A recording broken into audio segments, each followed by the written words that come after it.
अस्सलाम वालेकुम, मेरा नाम मुक़द्दस बट। इस वीडियो में आपके साथ मैं क्रिप्टो मार्केट की ताज़ा तरीन अपडेट्स, न्यूज़, इन्फॉर्मेशन और मेरा तजिया आपके साथ शेयर करता हूँ। क्रिप्टो मार्केट कल एकदम उसको ठहराव आया, ख़ुसूसन जो टॉप क्रिप्टो करेंसीज़ हैं। लेकिन अगर दीगर आल्ट कोइंस की तरफ अगर आप नज़र डालें तो अभी भी कोई ना कोई आल्ट कोइन ऐसी आती है जो 15-20% पंप करती है, फिर उसमें प्रॉफिट टेकिंग होती है, वो नीचे चले जाती है। उसके बाद कोई दूसरी आल्ट कोइन उसकी जगह ले लेती है। तो इस वक्त सुशी स्वैप की प्राइस जो है $1.36 से $1.62-63 के ऊपर ट्रेड हो के अब दोबारा $1.54 पे आ गई है। यानी ऊपर से प्रॉफिट टेकिंग दोबारा हो रही है। और जो लूना के टोकन्स हैं, पुराने लूना सी, लूना क्लासिक, उसके एंकर प्रोटोकॉल का लूना सी टोकन, वो भी पंप कर रहे हैं। बाकी सारे टोकन जो हैं वो पंप कर रहे हैं। अब बीटीसी की प्राइस, कल मेरी ऑप्शन ट्रेड के हवाले से जो मैंने आपके साथ इन्फॉर्मेशन शेयर की, जब तक मेरी ऑप्शन ट्रेड एक्सपायर होनी थी मुझे तकरीबन $120-30 का जो है वो प्रॉफिट में मेरे कट लगा, क्योंकि प्राइस जो है वो नीचे आ गई। यहाँ पे अगर आप बीटीसी के चार्ट की तरफ अगर आप नज़र डालें तो दो मुख्तलिफ सिनेरियो बन सकते हैं। एक तो गोल्डन क्रॉस भी बनने वाला है, होपफुली वो आजकल में गोल्डन क्रॉस का जो है डेली चार्ट पे अगर आप नज़र डालें तो गोल्डन क्रॉस भी बीटीसी की प्राइस पे बन रहा है। होपफुली वो आज या कल आइंदा 2-3 दिनों में गोल्डन क्रॉस भी बन सकता है। उसके बाद प्राइस जो है टेक्निकली देखा जाए तो प्राइस पंप करती है। हिस्ट्री में, बिटकॉइन की हिस्ट्री में टोटल 7 गोल्डन क्रॉस बने हैं, ये 7वां गोल्डन क्रॉस बनेगा। लेट्स होप कि ये गोल्डन क्रॉस, ये टेक्निकल एनालिसिस से जो है मार्केट थोड़ा पंप करे। बहरहाल यहाँ पे बीटीसी की प्राइस के दो मुख्तलिफ सिनेरियो हो सकते हैं मेरी असेसमेंट के मुताबिक, जो कि गलत भी हो सकती है।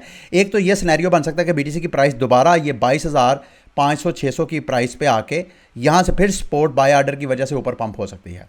अगर ऐसा नहीं होता तो एक और पैटर्न ये बन सकता है, जैसे कि अगर आप चार्ट की तरफ अगर आप नज़र डालें, यहाँ से नीचे, फिर ऊपर, फिर यहाँ से नीचे, और फिर प्राइस यहाँ से ऊपर आ सकती है। अब यहाँ पर भी दो ऑप्शंस इसको हो सकती हैं। अगर आप मुझे थोड़ा टाइम दें तो मैं ये ट्रेंड लाइन है इसको थोड़ा मज़ीद ऊपर लेके जाता हूँ। अब यहाँ पे नेक्स्ट रेजिस्टेंस यहाँ से पुल बैक हो सकती है बीटीसी की प्राइस, वो ये वाली प्राइस बन सकती है तकरीबन 24,500 की प्राइस से। मुमकिन है यहाँ से प्राइस फिर दोबारा नीचे आए। अगर ब्रेकआउट होना हुआ तो फिर यहाँ से प्राइस ब्रेकआउट करके ऊपर ये वाली जो रेजिस्टेंस है 25,200 की प्राइस, ये मेजर रेजिस्टेंस है। बार बार क्यों प्राइस जो है इस ख़ास 24,000 और 25,000 की रेंज से क्यों नीचे आ रही है, मैं थोड़ी सी चीज़ें आपके साथ अभी शेयर करता हूँ थोड़ी देर में। इथीरियम का भी सेम इसी तरह ही, आपको अगर चार्ट की तरफ नज़र डालें तो दो मुख्तलिफ सिनेरियो, यहाँ तो नीचे आएगा, और इथीरियम का मैं ज़रा ये प्राइस आपको इस साइड पे मूव करके दिखाता हूँ। यहाँ तो प्राइस नीचे 1560 की प्राइस तक अपने आप को डिप कर सकती है, फिर वहाँ से दोबारा पुल बैक हो सकती है ऊपर की तरफ। जैसे कि पीछे आप देख रहे हैं पिछले कई दिनों से इस खास रेंज में 1560 से 1680 की प्राइस की रेंज में बार बार इथेरियम की प्राइस ट्रेड हो रही है। यहाँ पर अभी प्राइस या नीचे आ सकती है या यहाँ से मोस्ट लाइकली दोबारा यहाँ से ऊपर जाए। ऊपर जाएगी तो फिर ये 1680 डॉलर की प्राइस इसको इथेरियम की प्राइस को नज़र आ सकती है। अब मार्केट ने कल क्यों एकदम मार्केट को ठहराव आ गया, मेरी असेसमेंट के मुताबिक जैसे बुध वाले दिन एफओएमसी की मीटिंग, इंटरेस्ट रेट बढ़ा, इसी तरह कल डाटा आया यूरोपियन सेंट्रल बैंक का, उन्होंने भी अपना इंटरेस्ट रेट बढ़ाया। अब यूरोपीय यूनियन भी एक बड़ी मार्केट है दुनिया की, तो वहाँ पे इंटरेस्ट रेट बढ़ा, जो 50 बेस पॉइंट उन्होंने इंटरेस्ट रेट बढ़ाया, जो कि इंटरेस्ट रेट उनका तकरीबन, और ये भी इंटरेस्ट रेट, ज़ाहिर बात है इंटरेस्ट रेट बढ़ता है तो रिस्क ऑन जो मार्केट्स है उन पर उसका प्रेशर होता है। तो मुझे ऐसे लग रहा है कि कल की ये जो खबर आई थी उस वजह से कोई थोड़ा सा मार्केट पे प्रेशर था। दूसरा, और ये खैर कल की अपडेट तो नहीं है, लेकिन पीछे जो अपडेट हो रही है उस हवाले से ये अपडेट है। मैराथन एक बिटकॉइन माइनिंग फर्म है। अक्टूबर 2020 से लेके अभी तक इन्होंने बिटकॉइन जितना माइन किया था वो सेल नहीं किया था। लेकिन आपको पता है कि पिछले साल बीटीसी की प्राइस जो है वो 15,500-600 की रेंज में भी गई थी, अच्छे खासे प्रेशर में थे। लेकिन इन्होंने जनवरी की अभी ये अपडेट वगैरह इन्होंने जमा करवाई है, जनवरी में इन्होंने 1500 बीटीसी सेल किया है। अब 1500 बीटीसी की प्रॉफिट टेकिंग की है। जो इनकी स्टेटमेंट है वो मैं आपको पढ़ के सुना देता हूँ। वो कहता है जी बिटकॉइन की प्रोडक्शन बहुत ज़्यादा इंक्रीज़ हो रही है और बहुत ज़्यादा कंसिस्टेंटली इंक्रीज़ हो रही है, लेकिन हम लोगों ने स्ट्रेटेजिक फ़ैसला किया है कि यार हम लोगों को अपना बीटीसी ये नहीं कि हम रखें, हमें थोड़ी सी प्रॉफिट टेकिंग भी करनी चाहिए। लिहाजा हमने एक सोचे समझे मंसूबे के तहत इसको बीटीसी जो 1500 बीटीसी सेल किया है वो हमने किया है, ताकि हमारे जो ऑपरेशनल एक्सपेंसेस हैं, यानी जो हमारे उस फैसिलिटी माइनिंग फैसिलिटी को चलाने के अखराजात हैं उससे हम उधर से पूरी कर रहे हैं, या दीगर जो हमारे अमूमी कॉरपोरेट पर्पसेस हैं उससे हम पूरा कर दें। कंपनी के पास अभी भी 11,418 BTC है।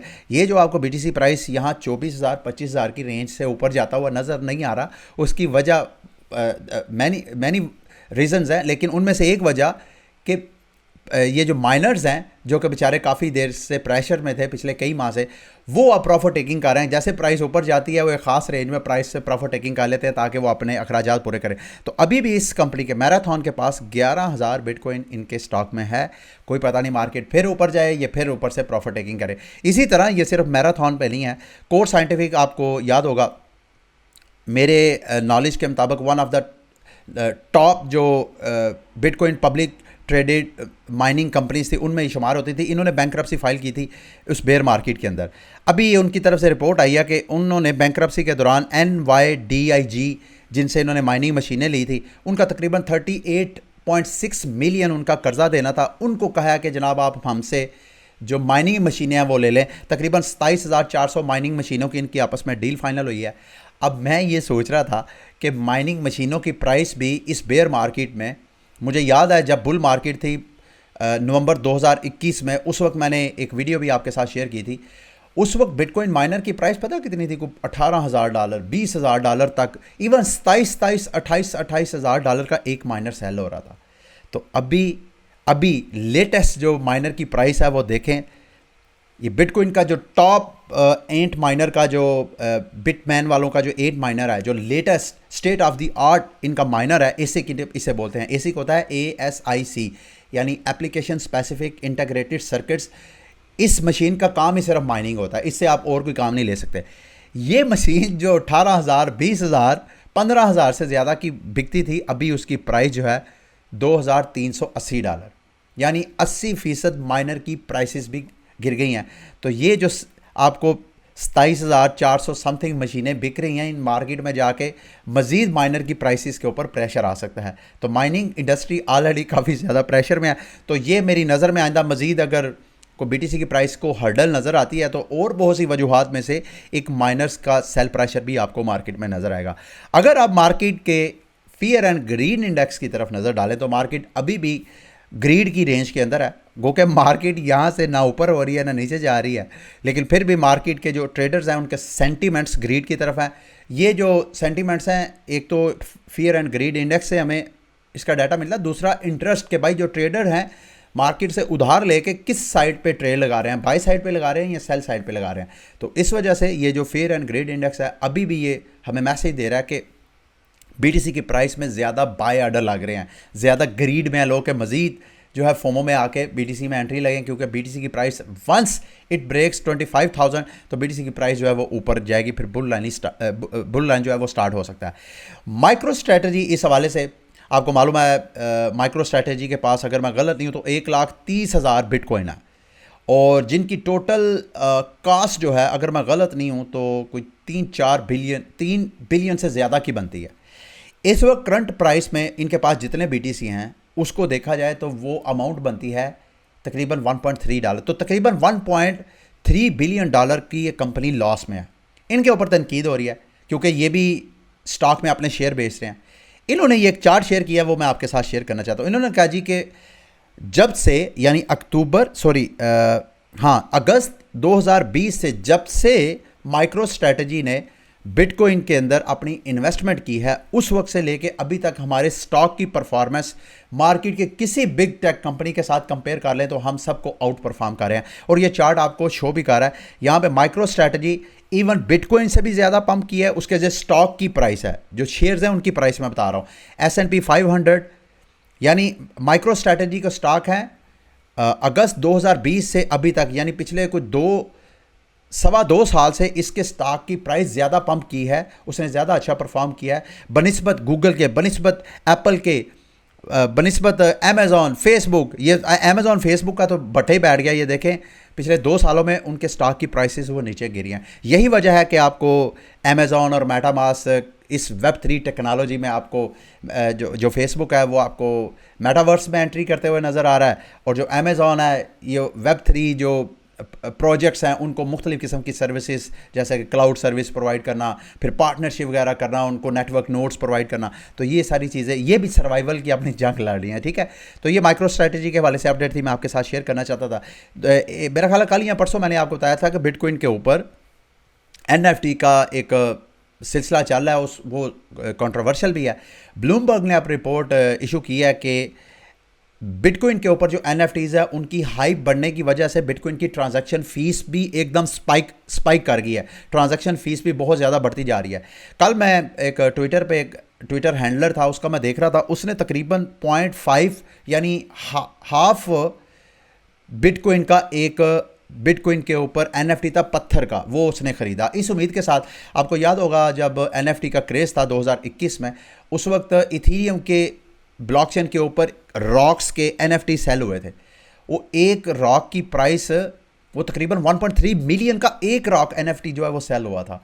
तो शायद उसकी हाइप उम्मीद की वजह से बिटकॉइन के ऊपर भी जो रॉक के NFTs बन रहे हैं लोग उसको खरीदे हैं। बहरहाल ये तनकीद अभी भी जारी है। इस हवाले से जितनी भी अपडेट्स मैं खुद लर्न करूंगा मैं आपके साथ भी साथ साथ शेयर करता जाऊंगा। आप लोगों ने मेरे से मैटिक के हवाले से कल मेरे से पूछा कि क्या मैटिक में अभी इन्वेस्टमेंट करनी चाहिए या नहीं। ये बिल्कुल लाइकली था क्योंकि मैटिक की प्राइस ने अच्छा खासा गेन किया। अगर आप मुझे इजाज़त दें, मैटिक की प्राइस इस साल के स्टार्ट से अभी तक तकरीबन 60-70% पंप हो चुकी है। और मैटिक की प्राइस जितनी टॉप 10 क्रिप्टो करेंसीज है सबसे अच्छी परफॉर्मर क्रिप्टो करेंसीज में शामिल होती है। मैटिक इवन BTC और इथीरियम से भी बेहतर परफॉर्म किया है। आइंदा इसका फ्यूचर क्या है, पहले मेरी इस हवाले से अगर आप मुझे 2 साल पुरानी मेरी इस हवाले से ओपिनियन देखें तो मैं आपको मैटिक के हवाले से को बहुत ज़्यादा ऑप्टिमिस्टिक नहीं था। मेरा मानना यह था कि जैसे ही इथीरियम जो है अपना शार्डिंग लॉन्च कर देगा, अपना जो शार्डिंग सिस्टम है स्केलेबिलिटी का जो उसका सोल्यूशन है वो पेश कर देगा, तो ये जितने लेयर 2 सिस्टम है ये सब फारग हो जाएंगे। अभी आहिस्ता आहिस्ता मेरा बिलीव जो है थोड़ा सा चेंज हो रहा है, ओपिनियन मेरी चेंज हो रही है जो डेवलपमेंट्स हो रही हैं पॉलीमैटिक के हवाले से और इथीरियम के लेयर 2 इकोसिस्टम के हवाले से। तो पहले नंबर पे तो पॉलीमैटिक जो है इस वक्त इथीरियम की लेयर 2 सॉल्यूशंस में से सबसे ज़्यादा फैला हुआ एक नेटवर्क है, सबसे ज़्यादा यूँ समझ लें कि ग्रो करने वाला लेयर 2 इकोसिस्टम है। डेवलपमेंट का अगर बात की जाए तो ये एक साइड चेन भी है, ये एक प्लाज्मा भी है, इसके अलावा वो ज़ीरो नॉलेज भी डेवलपमेंट कर रहा है। तो ये मैटिक जो है अपने आप को अच्छा खासा डेवलपमेंट पॉइंट ऑफ व्यू से देखा जाए तो ये ब्लॉकचेन ऐसी नहीं है जो एक बार डेवलप करके सो गए। नो, ये मज़ीद मुसलसल जो है वो अपने आप को डेवलप कर रहा है। लेकिन इसके साथ कुछ कंसर्न्स हैं भी, वो मैंने मल्टी की के हवाले से आपको बताया था कि आपके पास जितने भी पॉलीमैटिक के एड्रेसेस हैं उन सब की पब्लिक जो की है, जो एडमिन की है वो इनके पास है। ये सारी चीज़ें भी हैं इसके साथ साथ। और वो भी चीज़ अभी मेरी स्टैंड करती है कि जब शार्डिंग सिस्टम आएगा, पता नहीं उस वक्त क्या जो इथीरियम के लेयर 2 इकोसिस्टम का होगा। अभी मुझे वो मुस्तकबिल को मैं गैस नहीं कर सकता, लेकिन जब तक वो सिस्टम नहीं आता उस वक्त तक इथीरियम के जो लेयर 2 इकोसिस्टम है उसका मुस्तकबिल है, उसकी हाइप भी है। अगले बुल रन में ऑलरेडी आपके साथ शेयर कर चुका हूँ कि एक्सपर्ट का मानना यह है कि अगले बुल रन में इथीरियम के लेयर 2 इकोसिस्टम बहुत ग्रो करेंगे और बुल रन में अच्छा खासा मार्केट से पैसा कैप्चर करेंगे। अब सवाल आते हैं जो आपने मेरे से पूछा कि मैटिक में इन्वेस्टमेंट करनी चाहिए या नहीं। पहला सवाल यह है कि भाई ये इसकी प्राइसेस ग्रो क्यों कर रही हैं, क्या मज़ीद मैटिक की प्राइस यहाँ से पंप कर सकती है। जब भी आपने प्राइस को गैस करना हो तो कई फैक्टर में से एक फैक्टर ये होता है कि वो क्रिप्टो प्रोजेक्ट, वो क्रिप्टो करेंसी की पार्टनरशिप किस किस के साथ है और आइंदा किस किस के साथ हो सकती है। पॉलीमैटिक की बड़ी स्ट्रॉन्ग पार्टनरशिप हुई हैं जो मैं आपके साथ शेयर करना चाहता हूँ। नंबर 1, इंस्टाग्राम के हवाले से पिछले दिनों मैंने आपके साथ शेयर किया था कि इंस्टाग्राम अपने प्लेटफॉर्म पे NFT लॉन्च करना चाहता है और उसके लिए पॉलीमैटिक की चेन वो यूज़ करेगा। मेरी नज़र में ह्यूज डेवलपमेंट थी पॉलीमैटिक के मुस्तकबिल और फ्यूचर के लिए। दूसरा, JP मॉर्गन ने जो ऑन चेन एक्टिविटी की है, JP मॉर्गन एक बड़ा मल्टीनेशनल बैंक है, इंटरनेशनल बड़े बैंकों में शुमार होता है, उसने अपनी जो ऑन चेन एक्टिविटी की उसके लिए जो पार्टनरशिप की उसने पॉलीमैटिक के साथ की। फिर जो स्टारबक्स, अब हमारे यहाँ तो स्टारबक्स की सर्विस नहीं है, मेरा ख्याल है ये सिनेमा टाइप सर्विस है, जो अमेरिका वगैरह में रहते हैं उनको पता होगा। स्टारबक्स की भी पार्टनरशिप पॉलीमैटिक के साथ हुई। पॉलीमैटिक ने कॉइनबेस कस्टडी के साथ पार्टनरशिप की, चेन लिंक के साथ की, आवे के साथ की। तो ये पार्टनरशिप जो हैं ये भी एक तरह का इसका मुस्तकबिल के लिए अच्छी न्यूज़ हैं, ख़बरें हैं। अब प्राइस में टू बी फ्रैंकली स्पीकिंग, अगर आप पॉलीमेटिक की प्राइस के ऊपर अगर आप नज़र डालें, मैं इस साइड पे लेके जाता हूँ शायद आपको, तो $1.25 का ये रेजिस्टेंस, ये देखें कल इसकी प्राइस एकदम ऊपर गई, लेकिन $1.25 की ये जो रेजिस्टेंस है उससे फिर दोबारा नीचे पुल बैक हो गया, अभी उसे नीचे ट्रेड हो रही है। और अगर पॉलीमेटिक की प्राइस इस रेंज को ब्रेक कर देती है मार्केट के साथ साथ, अब पॉलीमेटिक की प्राइस इस वजह से भी पंप किया है, बाकी ये पार्टनरशिप की सारी खबरें और सारी चीज़ें के साथ साथ मार्केट भी चूँकि पंप कर रही थी, इस वजह से पॉलीमेटिक भी पंप कर रहा है। अब पॉलीमेटिक की प्राइस अगर $1.25 को ब्रेक कर देती है तो फिर नेक्स्ट रेजिस्टेंस मेरी नज़र में पॉलीमेटिक की प्राइस को तकरीबन जो नेक्स्ट इमीडिएट रेजिस्टेंस है वो $1.50 आप लगा लें, यानी $1.5 के करीब, और अगली जो मेजर रेजिस्टेंस है वो $1.73-74 है। पॉलीमेटिक में इस वक्त आपको बाइंग करनी चाहिए या नहीं, मेरे लिए ये आपको सजेस्ट करना मुश्किल है, लेकिन अगर आपने नीचे से बाय किया हुआ है तो आपके लिए गुड न्यूज़ है, आप थोड़ा मज़ीद इंतज़ार कर सकते हैं। अगर तो मार्केट बुलिश होती है तो आपको अच्छा खासा रिटर्न मिल सकता है। मैंने इसमें क्या इन्वेस्टमेंट किया, मैंने पिछले तकरीबन 6 माह हो गए हैं, मैंने मुख्तलिफ जो आल्ट कोइंस हैं उनमें बॉट ट्रेडिंग लगाई थी, कुछ मैंने कू कोइन पे लगाई थी, कुछ मैंने बाइनांस पे लगाई थी, और जो प्लेटफॉर्म है वहाँ पे मैंने इवन OKX पे भी मैंने बॉट ट्रेडिंग लगाई थी। तो मेरी बॉट ट्रेडिंग इसके ऊपर चल रही है, मैं तो इसको मज़ीद कंटिन्यू रखूँगा, होल्ड करूँगा अनटिल अनलेस को मुझे कोई बुरी खबर नहीं आ जाती, मुझे पता चलेगी यार पॉलीमेटिक से आप बाहर आ जाना चाहिए, उस वक्त मैं आपके साथ शेयर करूँगा। एक चीज़ जो इसके फाउंडर हैं संदीप नेलवाल इनका नाम है, ये पॉलीमेटिक जो है वैसे तो इसको मैं इंडियन प्रोजेक्ट नहीं कह सकता, लेकिन इसकी जो टीम है उसमें ज़्यादातर जो है वो इंडियंस हैं, ख़ुसूसन जो फाउंडर्स में हैं। संदीप ने कल एक ट्वीट किया है, कल तो नहीं मैं कहूँगा, ये पिछले साल नवंबर में उन्होंने ट्वीट की थी, मैं आई विल नॉट रेस्ट, मैं उस वक्त तक सुकून से नहीं बैठूंगा जब तक पॉलीमेटिक टॉप 3 क्रिप्टो करेंसीज, यानी पॉलीमेटिक के जो फाउंडर हैं संदीप, उनकी नज़र में बिटकॉइन और इथेरियम के बाद अगर कोई मार्केट में कोई अच्छा ब्लॉकचेन है, कोई अच्छी क्रिप्टो करेंसी है तो वो पॉलीमेटिक है।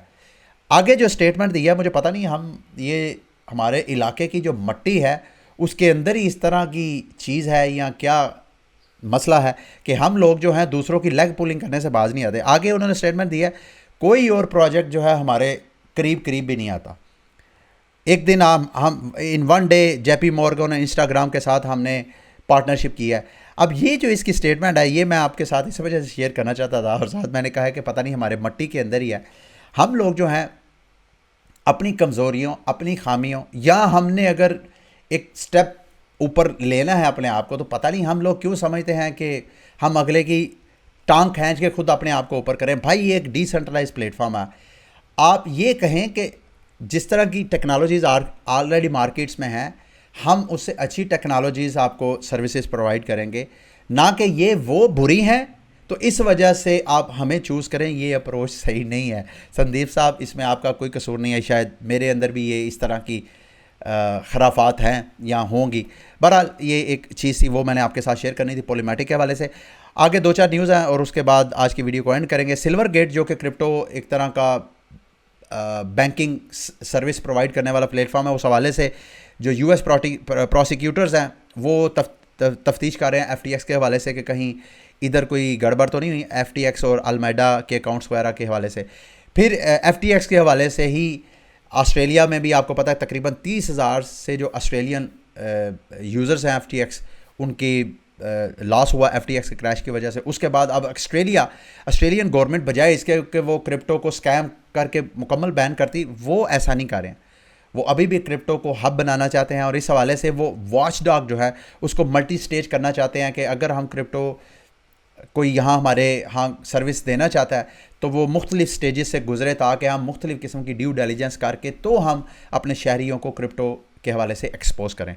लास्ट में जी ये मैंने आपके साथ एक न्यूज़ शेयर करनी थी और आज की वीडियो को एंड, हाँ, इंडोनेशिया के हवाले से मैंने आपको बताया था, चंद दिन पहले की अपडेट थी कि इस साल के एंड तक इंडोनेशिया अपना क्रिप्टो एक्सचेंज लॉन्च करना चाहता है। अभी ये खबरें आ रही हैं कि इस साल के जून तक होपफुली ये अपना क्रिप्टो एक्सचेंज लॉन्च कर देंगे। अगर ये लॉन्च करेंगे तो ओबियसली इंडोनेशियन गवर्नमेंट को रेवेन्यू जनरेट होगा और उनके शहरियों को एक सर्टिफाइड, एक लाइसेंस याफ्ता प्लेटफॉर्म मिल जाएगा जहां पे वो क्रिप्टो करेंसीज की ट्रेडिंग कर सकेंगे।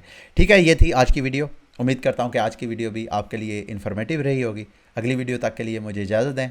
अल्लाह हाफिज़।